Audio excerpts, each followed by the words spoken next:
और आप सुन रहे हो कहानी श्रेया और कबीर की। आइए जानते हैं इस कहानी में क्या हुआ। श्रेया बोली, ये मेरे हस्बैंड हैं। उस लड़की ने जलन भरी नजरों से कबीर की तरफ देखा और बोली, आप पहले से ही शादीशुदा हैं तो मुझे लगता है कि मेरा कोई चांस नहीं। श्रेया ने हैरान होकर सोचा कि अगर उसकी शादी नहीं भी हुई होती तो भी उसका कोई चांस नहीं था। उसकी उम्र ही क्या थी, वो देखने में टीनेजर लग रही थी और उसकी नजरें अभी से किसी आदमी पर थी। कबीर बोला, ठीक है चलो वापस चले। श्रेया ने कबीर से पूछा, हे क्या तुम्हारे पास पैसे हैं? कबीर ने पूछा, तुम्हें पैसे क्यों चाहिए? श्रेया ने कबीर की जेब से उसका वॉलेट निकाल लिया और जल्दी से उसमें से 1000 यूरोस निकाल लिए। उसके बाद वो उस लड़की की तरफ मुड़ी और बोली, ये लो तुम्हारे लिए, इसे मेरी तरफ से थैंक यू समझ लो। लोगों को बेइज्जती मत फिरो और हाँ, घर वापस चले जाओ, ऐसे बाहर घूमना ठीक नहीं है। और अपने कपड़े देखो, ये कितना बुरा लग रहा है। वो लड़की बोली, क्या क्या आप ये कह रही हो कि मैं बदसूरत हूँ? श्रेया ने अपना हाथ हिलाते हुए कहा, ठीक है मैं कुछ खाने जा रही हूँ, मुझे बहुत भूख लगी है, तुम लोगों को भी जाकर कुछ खा लेना चाहिए। वो लड़की मुंह फुलाकर बोली, ठीक है, आगे से इतनी आसानी से किसी पर भरोसा मत कर लेना। वो तो आपकी किस्मत अच्छी थी कि आप मुझसे मिले। सुना आपने? उसमें अभी भी ये कहने की हिम्मत थी। उस लड़की ने श्रेया को वहां से जाते हुए देखा और फिर एक चैन की सांस ली। कितने दुख की बात थी कि उसका इतना हैंडसम बॉयफ्रेंड नहीं था। काश उसकी किस्मत भी इतनी अच्छी होती। उसका पिता एक बूढ़े आदमी के साथ उसकी शादी कर देना चाहता था। ऑफ कोर्स वो ऐसा नहीं करना चाहती थी और इसीलिए वो घर से भाग आई। क्योंकि इस वक्त श्रेया को बहुत भूख लगी थी और इसीलिए वो वापस जाने से पहले पास की दुकान में कुछ खाना लेने चली गई। उन दोनों हैंडसम आदमियों की प्रोटेक्शन में वो सीधे उसी गली में चली गई जहाँ वो पहले गई थी। जब ये शानदार कार वहां पर रुकी तो आसपास की दुकान वालों ने मुड़ मुड़ कर उसकी तरफ देखा। तभी श्रेया ने वो चाइनीज रेस्टोरेंट देखा जहाँ वो पहले आई थी। उसने उस लेडी बॉस की तरफ देखा जो झांक कर बाहर उन्हीं की तरफ दिख रही थी। उसके बाद लेडी की नजरों के सामने वो साइड में से एक वेस्टर्न रेस्टोरेंट में चली गई। उसने बहुत सारी चीजें ऑर्डर की और पेट भरकर खाना खाया। उसके बाद उसने एक रेस्टोरेंट के मालिक को टिप भी दी। उस रेस्टोरेंट का मालिक देखकर बहुत खुश हो गया।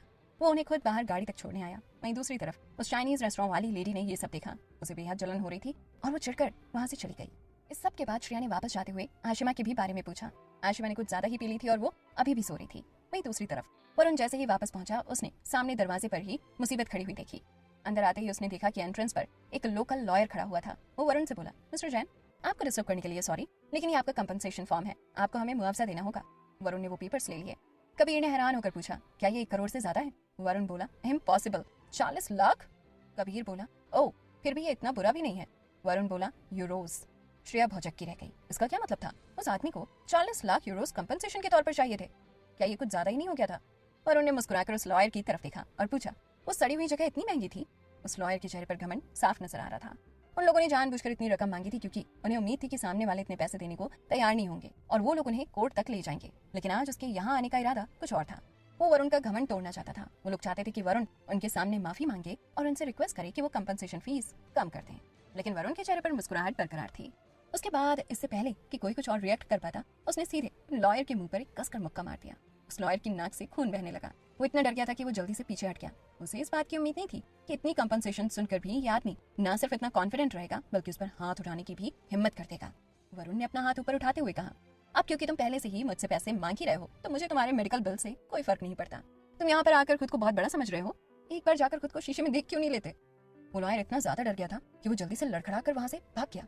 आज उसने बर्नार्ड से भी ज्यादा बदमाश इंसान से पंगा ले लिया था। श्रेया पहली बार किसी इतने घमंडी इंसान को देख रही थी। उस लॉयर को वहां से गायब होते हुए देखकर श्रेया ने शॉक होकर अपने मुंह पर हाथ रख लिया। उसे सच में अच्छा फील हो रहा था। वो वरुण को देखकर ये नहीं बता सकती थी कि वो भी एक इमोशनल इंसान होगा। लेकिन जैसे ही ये सब खत्म हुआ, जैन फैमिली का अटेंडेंट पीछे से आया और फुसफुसाते हुए बोला, मिस्टर जैन, उन्होंने कहा है कि आप इंडिया वापस आ जाएं। शायद उन्हें पहले से ही इस मसले के बारे में पता है। वरुण के सिर में दर्द हो रहा था और उसने अपने सिर पर हाथ रखते हुए कहा, ठीक है मैं समझ गया। ऐसा लग रहा था कि अब वरुण को वापस जाना ही होगा। कबीर बोला, अब जब बात ऐसी ही है तो चलो वापस चलने की तैयारी करते हैं। वरुण ने कहा, हाँ ओके। कबीर ने वरुण के कंधे पर हाथ रखते हुए कहा, ध्यान रखो। श्रेया ने यह नोटिस कर लिया। उसने कबीर को अपनी तरफ किया और पूछा, कैसे डांट पड़ने वाली है? कबीर बोला, कोई बात नहीं, इसे पहले से ही इसकी आदत है। श्रेया बोली, हाँ सच में?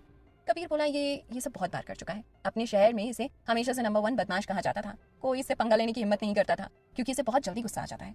ये किसी से नहीं डरता। इस बार तो ये कुछ भी नहीं है। श्रेया ने मन ही मन सोचा, या अमीर लोगों के बेटे भी ना। उस रात आशिमा की नींद से जागने के बाद उन लोगों ने वापस इंडिया जाने के लिए प्लेन ले लिया।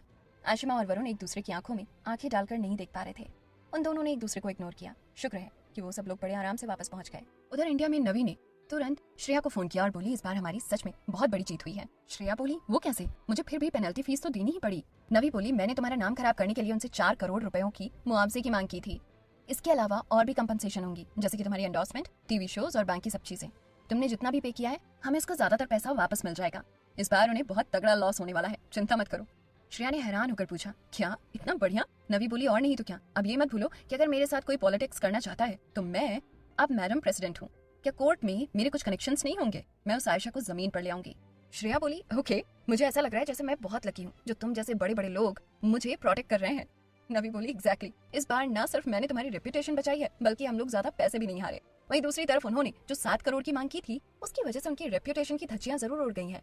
हम लोग विक्टिम्स बन गए जबकि आखिर में उन्हें इतनी कंपनसेशन भी नहीं मिली। ये बढ़िया रहा है ना।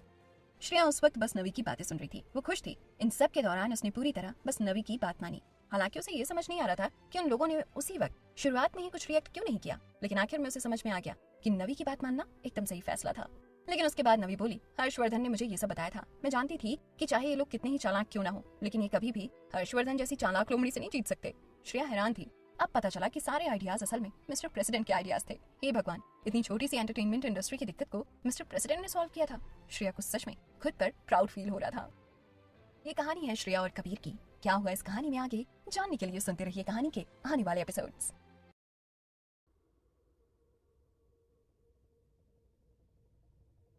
मैं हूँ खुशी और आप सुन रहे हो कहानी श्रेया और कबीर की। आइए जानते हैं इस कहानी में क्या हुआ। नवी बोली हम लोग नई कंपनी का रिबन काटने के लिए वहीं जा रहे हैं। अब क्योंकि तुम पिछले कुछ वक्त से बाहर एंजॉय कर रही थी तो अब कोई ब्रेक नहीं, ठीक है? रिबन काटने के बाद हमें फिर एक इंटरव्यू के लिए भी जाना है। श्रेया ने पूछा रिपोर्टर्स मुझे इंटरव्यू करना चाहते हैं? नवी ने कहा हाँ, तुम्हारे वापस आने की न्यूज पहले से ही रिलीज हो चुकी है। हमारी नई कंपनी की रिबन कटिंग सेरेमनी में तुम्हें डेफिनेटली आना चाहिए। श्रेया और नवी दोनों साथ में नई कंपनी के इनॉग्रेशन के लिए गए। वो कंपनी श्रेया का स्टूडियो ही था, इसलिए उन्हें ज्यादा बड़ी जगह की जरूरत नहीं थी। इसलिए नवी ने जल्दी से एक ऑफिस के लिए बिल्डिंग ढूंढ ली थी और उसे किराए पर ले लिया। बाकी का क्रू भी वहाँ पहुँच गया। अब वो लोग यहीं पर काम करने वाले थे। श्रेया उस ऑफिस की बिल्डिंग में पहुंची। जैसे ही वो कार से उतरी उसने तुरंत बहुत सारे बुके और कांग्रेचुलेशंस कार्ड्स देखे। दरवाजे पर भीड़ नहीं लगाई जा सकती थी, इसलिए खास तौर पर ये सब कुछ अंदर रखा गया था। नवी बोली ये सारे बुके एंटरटेनमेंट सर्कल वालों ने भेजे हैं। श्रेया ने हैरान होकर पूछा क्या इतने सारे? नवी बोली और नहीं तो क्या, अगर इस बार तुम बुरे तरीके से बाहर निकलती तो शायद वो तुम्हें ये सब न भेजते, लेकिन अब जब तुम सबसे बड़ी विनर हो, तुमने वो कंपनी भी छोड़ दी और तुम्हें जादुई किताब शो भी मिल गया, और इससे भी जरूरी अब हर कोई राजीव मेहरा की कन्फेशन के बारे में जानता है और सब जानते हैं कि वो तुम्हें प्रोटेक्ट करेगा। ये सब देखकर श्रेया सच में हैरान थी। वो बोली राजीव, मैं अभी उससे मिली नहीं हूँ। अगर मैं उससे दोबारा मिली तो मैं सच में उसे मार मार कर उसका कचूमर बना दूंगी।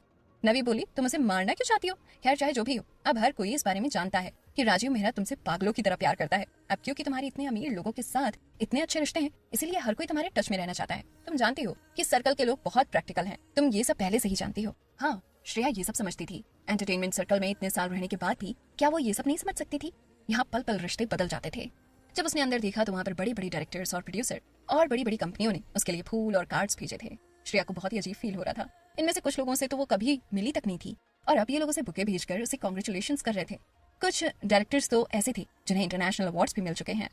श्रेया बोली oh my God, director Shiv Dishani ने भी मेरे लिए फूल भेजे हैं। मैंने उनके साथ काम कब किया? नवी बोली नहीं किया, लेकिन इसका मतलब ये नहीं कि तुम अब आगे भी नहीं करोगी। एनीवे, इस वक्त तुम्हारी बहुत चर्चा रही है। पिछले कुछ दिनों से तुम्हारा नाम टॉप हॉट टॉपिक्स में है। तुम बाहर भी थी इसीलिए तुम्हें ये सब शायद फील नहीं हुआ, लेकिन अब जब तुम वापस आ गई हो तो तुम खुद समझ जाओगी। श्रेया ने जल्दी ही कुछ फेमस बिजनेसमैन की तरफ से भी बुके देखे। उसने पूछा और ये सब क्या है? नवी बोली इन सब लोगों ने कहा है कि ये तुम्हारे फैंस हैं। लगता है ये लोग WW पार्टी से ही तुम्हारे फैंस हैं। श्रेया सच में ये सब देखकर पागल हो रही थी। ये लोग भी उसे बुके भेज रहे थे। सब लोगों ने देखा कि श्रेया वापस आ चुकी थी। वो सब लोग उससे मिलने और उसका हाल चाल पूछने उसके पास आए। श्रेया ने उन सबके खुशनुमा चेहरों की तरफ देखा और वो भी बहुत खुश थी। उसने उन सबको शुक्रिया कहा। वो बोली ऐसे वक्त में भी मुझ पर भरोसा करने के लिए थैंक यू, और यहाँ आकर हमारा अपना एक स्टूडियो बनाने के लिए भी थैंक यू। वो लोग बहुत ही खुश थे। वो लोग भी एक्साइटेड होकर श्रेया से बोले श्रेया दीदी बिल्कुल भी नहीं, जब हम लोग शुरुआत में आपके पास आए थे तो हम कुछ भी नहीं थे, और अब सिर्फ आपकी वजह से हमें भी इंडस्ट्री में कोई जानता है। आपने हम सबके लिए बहुत कुछ किया है। किसी और ने कहा हाँ, आपके साथ रहने की वजह से हम लोगों का भी नाम हो रहा है। श्रेया ने उन सब की तरफ देखा और बोली ऐसा कैसे हो सकता है? हम सब लोगों ने साथ में इम्प्रूव किया है। तुम लोगों के बिना मैं आज तक बस एक नॉर्मल सी श्रेया होती। ये सब कुछ हम सब की मेहनत की वजह से हुआ है। सब लोगों ने खुशी खुशी श्रेया को घेर कर रखा था। उसके बाद नवी ने उसे रिबन कटिंग सेरेमनी के लिए बुला लिया। बाहर दूसरी कंपनी के ऑफिसेस की बिल्डिंग में से लोग झांक कर देख रहे थे। वो भी देखना चाहते थे कि ऐसी शानदार ओपनिंग कौन सी नई कंपनी की हो रही है। वो लोग बस इतना ही जानते थे कि ये एक आर्टिस्ट स्टूडियो है। उन फूलों पर इतने सारे जाने पहचाने नाम देखकर वो लोग अभी भी कंफ्यूज थे। वो सारे नाम बड़ी बड़ी ब्रांड्स के बॉसेस के थे। ये बस एक छोटी सी आर्टिस्ट थी और इतने सारे बॉसेस को कैसे जान सकती है?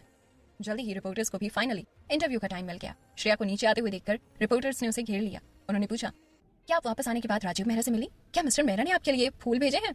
किसी और ने पूछा Rajiv Mehra ribbon cutting ceremony के लिए क्यों नहीं आए? एक और रिपोर्टर बोला हम लोग आपको और मिस्टर मेहरा को साथ में देखना चाहते हैं, क्या आप उन्हें हाँ नहीं बोलेंगी? श्रेया हैरान होकर बोली आज मेरे स्टूडियो का पहला दिन है और आप लोग मेरे स्टूडियो से रिलेटेड सवाल पूछ सकते हैं। वो रिपोर्टर बोला ठीक है, क्या आपके स्टूडियो में क्या राजीव मेहरा अंदर है? श्रेया ने हैरान होकर उन लोगों की तरफ देखा। इस राजीव मेहरा ने सच में उनके लिए मुसीबत खड़ी करती थी। उस दिन न्यूज में श्रेया के स्टूडियो की ओपनिंग की फुटेज शेयर की गई। उधर आयशा ने वो फुटेज देखी। सभी लोग लाइन लगाकर वहां पर खड़े हुए थे और राजीव मेहरा के बारे में सवाल पूछ रहे थे। वो बस एक छोटे से स्टूडियो की ओपनिंग थी, लेकिन उन लोगों ने ऐसे बना दिया मानो एंटरटेनमेंट सर्कल में ये कोई बहुत ही बड़ा इवेंट हो। आयशा को बहुत गुस्सा आ रहा था, इतना कि वो किसी का खून कर देना चाहती थी। इसी बीच श्रेया सच में पूरा दिन खत्म होते होते बुरी तरह थक चुकी थी। वो वेकेशन से वापस ही आई थी और उसे यहाँ पर खींच लिया गया। उसे आराम करने का मौका ही नहीं मिला। नवी ने आखिरकार घड़ी की तरफ देखा। उसने देखा कि श्रेया थक चुकी थी और बोली, याद रखना कुछ दिनों में ही गोल्ड मेडल अवार्ड सेरेमनी भी है, तुम्हें अपना अवार्ड लेने जाना होगा। आज रात अच्छे से आराम कर लेना, कल मैं तुम्हारे घर आऊंगी और एक अच्छा सा गाउन पिक करने में तुम्हारी मदद करूंगी। श्रेया बोली, क्या? अरे नहीं यार, बहुत सारा काम इकट्ठा हो गया था। श्रेया को फ्रांस के वेकेशन की सनशाइन की याद आ रही थी। उसका मुंह उतर गया। नवी ने ये देखा और हंसते हुए बोली, तुम ही मिसेस कपूर बनकर सेटल नहीं होना चाहती थी? तुम्हें एक सेलिब्रिटी बनना था और तुम्हें फेमस भी होना था। अगर एक सेलिब्रिटी के पास इतना सारा काम है तो इसका मतलब वो बहुत फेमस है। तुम्हें तो खुद को खुशकिस्मत समझना चाहिए। वापस जाओ और जाकर अच्छे से आराम करो। श्रेया को भी नवी की बात ठीक लगी। जब वो वहां से बाहर निकली तो उसे तुरंत सामने कबीर कपूर की कार दिखाई दी। वो उसी का इंतजार कर रहा था। नवी मुस्कुराकर श्रेया को चिढ़ाते हुए बोली, मुझे सच में नहीं लगा था कि कबीर इतना सीरियस हस्बैंड होगा। श्रेया जल्दी से नवी को छोड़कर कबीर की कार की तरफ भाग गई। कबीर ने श्रेया की तरफ देखा और फिर पीछे स्टूडियो ओपनिंग के बोर्ड की तरफ। वो बोला, कांग्रेचुलेशंस। श्रेया ने गहरी सांस ली और बोली, हे भगवान, इतना सारा काम तो मेरी जान ही ले लेगा। कबीर ने कहा, एक कंपनी चलाना असल में कोई आसान काम नहीं है। श्रेया बोली, लेकिन तुम्हारी तो इतनी सारी कंपनीज हैं, तुम ये सब कैसे करते हो? मेरी तो एक कंपनी अभी शुरू ही हुई है और मुझे अभी से ऐसा लग रहा है कि ये किसी इंसान के बस की बात तो नहीं। कबीर बोला, क्या तुम ये कह रही हो कि मैं इंसान नहीं हूँ? श्रेया ने उसकी तरफ देखा और बोली, अरे नहीं नहीं। उसके बाद वो प्यार से कबीर की तरफ देखते हुए बोली, तुम तो भगवान हो, तुम सच में महान हो कबीर। कबीर ने श्रेया की तरफ देखा और बोला, मैंने आज तक इतना नकली एक्सप्रेशन नहीं देखा। श्रेया को गुस्सा आ रहा था, लेकिन वो सच में कबीर से बहुत इंप्रेस थी। कबीर इतनी सारी कंपनीज मैनेज करता था और फिर भी इतना शांत था। बेशक कोई भी मुंह उठाकर सीईओ नहीं बन जाता। श्रेया बोली, अरे हाँ, सब लोगों ने मुझे फूल भेजे, तुमने मेरे लिए फूल क्यों नहीं भेजे? कबीर ने श्रेया की तरफ देखा और बोला, अगर मैं ऐसा करता तो क्या तुम्हें लगता कि तुम फिर भी ये कंपनी चला पाती? श्रेया ने हैरान होकर पूछा, क्यों? कबीर बोला, अगर मैं ऐसा करता तो आज सारे रिपोर्टर्स तुम्हें बस यही पूछते कि तुम मुझे कैसे जानती हो। कबीर सही कह रहा था। कबीर कपूर किसी के लिए फूल भेजे, शायद ऐसा नजारा आज तक किसी ने नहीं देखा होगा। इसका मतलब अगर कबीर का नाम रिपोर्टर्स को दिख जाता तो क्या वो पागल ही नहीं हो जाते? ये कहानी है श्रेया और कबीर की। क्या हुआ इस कहानी में आगे जानने के लिए सुनते रहिए कहानी के आने वाले एपिसोड्स। मैं हूँ खुशी और आप सुन रहे हो कहानी श्रेया और कबीर की। आइए जानते हैं इस कहानी में क्या हुआ। वापस घर पहुंचने पर श्रेया सीधे प्रिंस से मिलने चली गई। वो कुछ दिनों से उससे नहीं मिली थी और उसे सच में उसकी बहुत याद आ रही थी। लेकिन प्रिंस को देखकर ऐसा लग रहा था कि वो फिर से थोड़ा मोटा हो गया है। श्रेया ने गोल मोल प्रिंस को दबाते हुए कहा, ओह हाँ, मैं सबके लिए कुछ ना कुछ लेकर आई, लेकिन तुम्हारे बारे में तो मैं भूल ही गई। कबीर पीछे से बोला, एक डॉग को प्रेजेंट की क्या जरूरत है? श्रेया बोली, ऑफ कोर्स जरूरत है, चलो कल इसे बाहर घुमाने ले जाते हैं और साथ ही इसके लिए कुछ ले भी आएंगे। अगली सुबह श्रेया जल्दी से उठ गई। प्रिंस हमेशा जल्दी उठता था और वो बाहर पॉटी करने गया हुआ था। श्रेया ने प्रिंस को बाहर शॉपिंग पर ले जाने की तैयारी कर ली। कबीर और श्रेया दोनों ने सफेद रंग के कैजुअल कपड़े पहने हुए थे। बाहर श्रेया ने नीचे देखा और उसे ऐसा लगा कि कुछ तो अजीब था। उन लोगों ने ऐसे मैचिंग आउटफिट्स क्यों पहने थे? लेकिन असल में उन दोनों ने यूं ही अपनी अलमारियों में से कोई भी कपड़े निकाल लिए थे, क्योंकि उन्हें कपड़े निकालने में आलस हो रहा था और उनके पास बहुत सारे कपड़े थे। इसीलिए उनके सामने जो आया वो उन्होंने उठा लिया। किसने सोचा था कि उनकी केमिस्ट्री इतनी बढ़िया होगी। सुबह सुबह उनके चेहरे पर सूरज की धूप पड़ रही थी और वो फीलिंग बहुत अच्छी थी। श्रेया बस सुबह के टाइम ही फ्री थी और दोपहर में उसे शूटिंग पर जाना था, इसलिए वो अपने टाइम का पूरा इस्तेमाल कर रही थी। श्रेया के एक हाथ में प्रिंस का पट्टा था और दूसरे हाथ में कबीर का हाथ।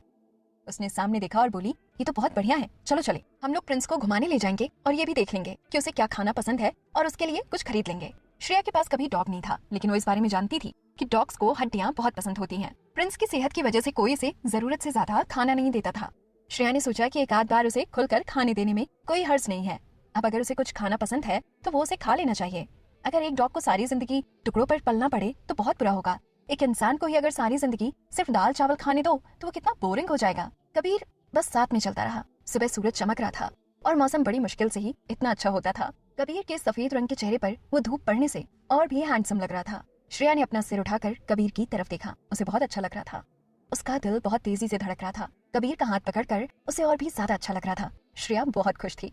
कबीर ने शायद श्रेया को अपनी तरफ इस तरीके से देखते हुए नोटिस कर लिया था। उसने हैरान होकर अपना सिर हिला दिया और उसके चेहरे पर अपने आप ही हल्की सी मुस्कुराहट आ गई। प्रिंस इधर उधर भाग रहा था, लेकिन ठीक उसी वक्त ऐसा लगा कि उसे अचानक से किसी चीज की स्मेल आ गई। वो तेजी से उस तरफ भागने लगा। वो इतनी तेजी से भागा कि उसने श्रेया को भी अपने साथ खींच लिया और वो उसके पीछे पीछे चलने लगी। श्रेया ने हैरान होकर प्रिंस की तरफ देखा और वो बोली, अरे वाह, ये इतना एक्साइटेड क्यों है? जब उसने सिर उठाकर सामने देखा तो उसने देखा कि वो एक मार्केट के सामने खड़ी थी। सुबह सुबह उस मार्केट में बहुत हलचल थी। वो शायद वहाँ पर एक लौती मार्केट थी और वहाँ पर बहुत भीड़ थी। श्रेया ने कुछ दूर पर एक दुकान देखी जहाँ पर मीट बेचा जा रहा था। वो समझ गई कि प्रिंस इतना एक्साइटेड क्यों था। श्रेया बोली, प्रिंस कितना स्मार्ट है, इसकी स्मेल करने की सेंस कितनी बढ़िया है, इसने तुरंत ये स्मेल सूंघ ली। कबीर बोला, क्या? श्रेया बोली, वो सामने जो मार्केट है वहाँ पर डेफिनेटली बहुत सारा मीट, हड्डियां, चिकन और इसी तरह की चीजें हैं। डॉग्स को ये सब बहुत पसंद है। अब क्योंकि हम उसके लिए एक प्रेजेंट लेना चाहते हैं तो क्यों ना हम उसके खाने के लिए कुछ चिकन ही ले लें। कबीर ने श्रेया की तरफ देखा और बोला, चलो चले। जब वो अंदर गए तो उस मार्केट में बहुत गंदगी थी और हर जगह पानी फैला हुआ था। वहाँ डेफिनेटली बहुत गंद मचा हुआ था।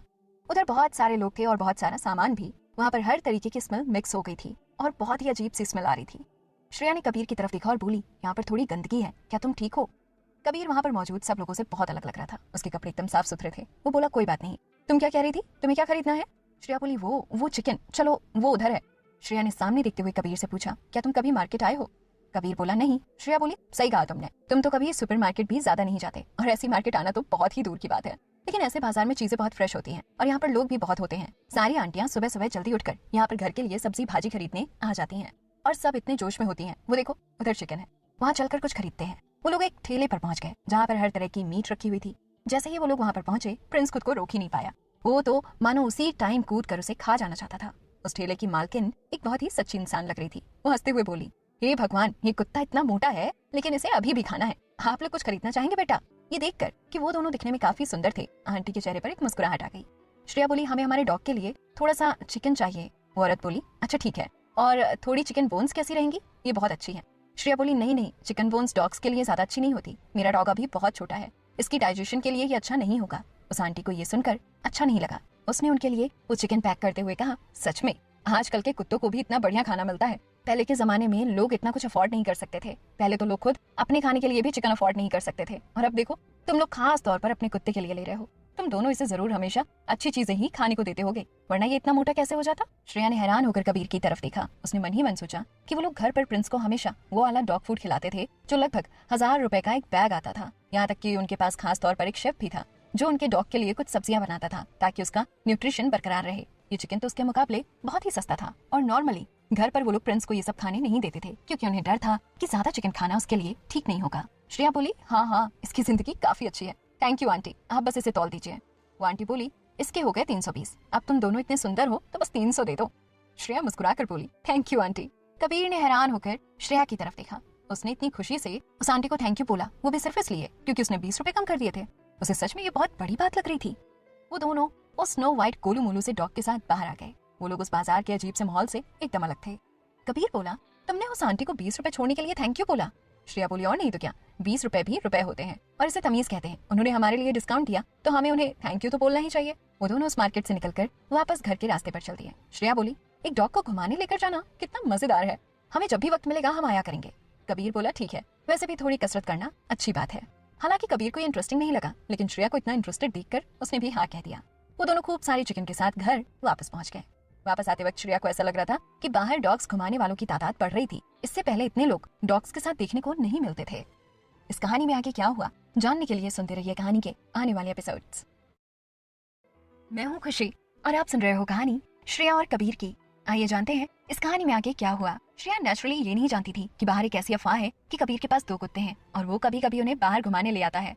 तभी से उस एरिया में रहने वाले बहुत सारे लोगों ने जल्दी से अपने लिए डॉग्स खरीद लिए। अगर अपने डॉग्स को घुमाते वक्त बाय चांस उन्हें कबीर कभी मिल भी गया तो उन्हें उन डॉग्स के बहाने कबीर से बात करने का मौका मिल जाएगा। श्रेया ने बस शक भरी नजरों से इधर उधर देखा और फिर प्रिंस को अंदर ले गई। उसने ये नोटिस नहीं किया कि एंट्रेंस पर से कोई चुपचाप उनकी तरफ देखे जा रहा था। वो इंसान बस उन्हें घूरे ही जा रहा था और वहाँ से जाने को तैयार नहीं था। ज्योति चुपचाप वहाँ पर खड़ी होकर उनकी तरफ देख रही थी। वो बहुत दिनों से इंतजार कर रही थी और आखिरकार उसे वो दोनों नजर आ गए। पिछले कुछ दिनों से वो घर पर नहीं रह रही थी। उसे ऐसा लग रहा था कि उसका घर बहुत गंदा है। चाहे वो कितनी मर्जी बार अपनी बेडशीट्स क्यों ना धोए फिर भी उसे वो गंदी ही लग रही थी। चाहे वो अपने कपड़ों को कितनी ही बार रगड़ कर क्यों ना धो ले फिर भी उसे ऐसा लग रहा था कि उनमें से स्मेल आ रही है।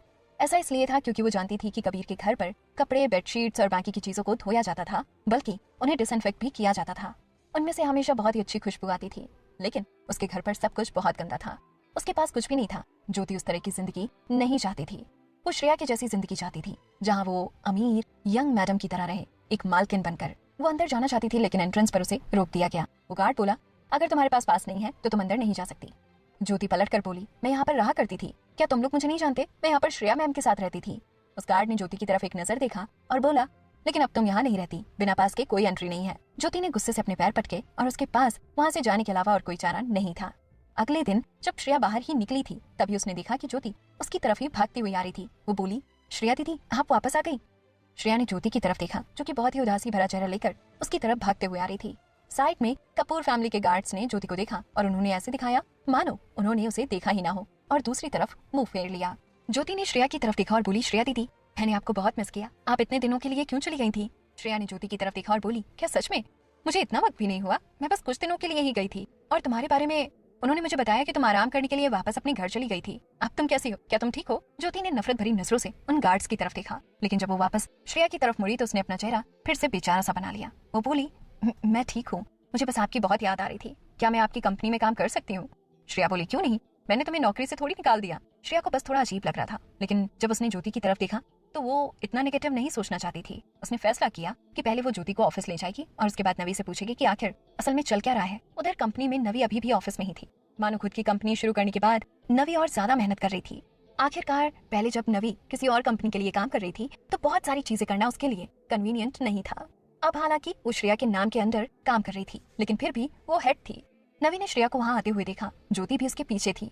उसे थोड़ी हिचकिचाहट हुई। उसके बाद वो मुस्कुराकर नॉर्मली बोली, ज्योति तुम आ गई, हमारी नई कंपनी में तुम पहली बार आई हो, अंदर आओ और सब कुछ देख लो, तुम अंदर सब लोगों को पहले से ही जानती हो, जाओ और जाकर उनसे मिल लो। ज्योति मुस्कुराकर अंदर चली गई। उसके अंदर चले जाने के बाद नवी ने श्रेया की तरफ देखा और पूछा, ये फिर से यहाँ पर क्यों आई है? श्रेया ने पूछा, कुछ हुआ है क्या? नवी ने कहा, नहीं, बात सिर्फ इतनी है कि जब ज्योति तुम्हारे घर पर रह रही थी वो वहाँ से जाने को तैयार ही नहीं थी, तो मुझे ऐसा लगा कि वो तुम्हारे और कबीर की जिंदगी में दखल दे रही है, इसीलिए मैंने उसे ये याद भी दिलाया कि इतने वक्त तक किसी के घर पर रहना सही नहीं है। जब मैंने सुना कि वो वहाँ से चली गई है तो मुझे लगा कि वो मेरी बात समझ गई। उसके बाद जब वो यहाँ पर नहीं आई तो मुझे लगा कि वो वापस नहीं आएगी। श्रेया बोली, कोई बात नहीं, वैसे भी मैंने ही उसे अपने घर पर आराम करने के लिए रहने दिया था। हालांकि आगे चलकर श्रेया को भी ऐसा महसूस होने लगा था कि ज्योति का उसके साथ रहना ठीक नहीं है, लेकिन उसे लगा कि शायद उस हादसे ने ज्योति को सच में झकझोर दिया था, इसलिए उसने ज्योति को जाने के लिए नहीं कहा, क्योंकि आखिरकार वो उसी की वजह से मुसीबत में पड़ी थी। नवी बोली, अगर वो आगे से ऐसी बचकानी गलती ना करे तो मैं सबके बारे में भूल सकती हूँ, लेकिन मुझे सच में लगा था कि वो रिजाइन कर देगी और उस वीडियो वाले इशू के बाद वो दोबारा वापस नहीं आएगी। श्रेया बोली, मुझे भी, आई होप कि वो बस उसका बचपना था, उसकी वजह से ये सब मुसीबत खड़ी हो गई। खैर छोड़ो, हमें उसे एक और मौका देना चाहिए। नवी बोली, हाँ, मैं लोगों को इस पर नजर रखने के लिए कह दूंगी। दिन में ज्योति का काम बहुत सिंपल था, उसे बस कुछ डॉक्यूमेंट्स की देखरेख करने में मदद करनी थी और बहुत ही ध्यान से वो अपना काम कर रही थी, क्योंकि उसने पिछली बार मुसीबत खड़ी कर दी थी, इसीलिए अब वो इतनी घमंडी नहीं थी। वो बस घबराते हुए कुछ सवाल पूछती थी। रात में कबीर ने श्रेया को फोन किया कि वो घर कब वापस आने वाली है। श्रेया बोली, मुझे आज रात जादुई किताब की स्क्रिप्ट के बारे में डायरेक्टर और क्रू से बात करनी है। आज हमारी फर्स्ट गैदरिंग होगी तो मुझे ये मिस नहीं करनी चाहिए। कबीर ने ये सुना और पूछा कि वो कौन से रेस्टोरेंट में होने वाली है। श्रेया बोली, वो एसटी होटल के नीचे जो रेस्टोरेंट है वहाँ पर। एसटी होटल एक 5 स्टार होटल था, उसके नीचे जो रेस्टोरेंट था वो बहुत ही शानदार था। उनकी मीटिंग के लिए वो एकदम बढ़िया जगह थी। वो जगह काफी फॉर्मल भी थी, वहाँ का खाना अच्छा था या नहीं वो अलग बात थी, लेकिन जब श्रेया वहाँ पहुंची तो उसने देखा कि वो जगह सच में काफी लग्जूरियस थी। वहाँ पर एक बड़ा सा डाइनिंग हॉल था और कोई प्राइवेट रूम्स नहीं थे। बहुत सारे लोग वहाँ पर खाना खाने आए हुए थे। जब उन लोगों ने श्रेया को देखा तो उनमें से जल्दी ही कुछ लोगों ने श्रेया का ऑटोग्राफ मांग लिया। शुक्र है कि उस रेस्टोरेंट के स्टाफ ने जल्दी से उन लोगों को रोक दिया। श्रेया ने थोड़े बहुत ऑटोग्राफ साइन किए और उन सब की तरफ देखकर मुस्कुराकर उन्हें थैंक यू बोला। आखिर में श्रेया फिर भी ज्योति को अपने साथ ले आई। कंपनी में और कोई ऐसा इंसान नहीं था जिसे वो अपने साथ लेकर आ सके। नवी अब मैडम प्रेसिडेंट थी और उसके लिए ऐसी किसी गैदरिंग्स को अटेंड करना इनकन्वीनियंट था, तो अब उसके पास पर्सनल असिस्टेंट के तौर पर सिर्फ ज्योति ही बची थी। अंदर आने पर जादुई किताब के क्रू ने श्रेया को देखा और जल्दी से खड़े होकर उसका स्वागत किया। उनका डायरेक्टर सबसे सीनियर था जबकि श्रेया एक जूनियर थी। उसने मुस्कुराकर उन सब लोगों को हेलो बोला। वो बोली, hello director Kashyap, hello producer couple. वो प्रोड्यूसर बोला, ये ऑथर है मिस्टर सैन काई, तुम इन्हें बस सैन काई कहकर बुला सकती हो। आज तक तुमने ऐसे इंसान के साथ काम नहीं किया है ना? तुमने इसके बारे में भी सुना होगा। ये प्रतीक है और ये हमारे सपोर्टिंग फीमेल लीड है। इसका नाम है जानवी। ये अभी भी एक न्यू कमर है और इसे तुमसे बहुत कुछ सीखने को मिलेगा। ये इंसान तुम्हारा मास्टर होगा। ये एक वेटरन है और तुम जरूर इन्हें जानती होगी। उस प्रोड्यूसर ने एक एक करके सारे मेंबर्स को श्रेया से इंट्रोड्यूस करवाया और श्रेया ने सब लोगों को बड़े प्यार से हेलो बोला। वो सब लोग बहुत ही पोलाइट लग रहे थे। श्रेया को अब एक ऐसी सेलिब्रिटी माना जाता था जो काफी फेमस है और अपने करियर के पीक पर है। सब लोगों ने देखा कि वो बिल्कुल भी घमंडी नहीं थी और उन सब के मन में उसके लिए इज्जत और भी बढ़ गई। वो लोग जानते थे कि राजीव मेहरा जैसा इंसान श्रेया को पसंद करता है और उसने मिलकर श्रेया के साथ कंपनी भी खोली है। नेचुरली वो लोग श्रेया को इस बारे में चिढ़ाने से उसे पीछे नहीं हटे।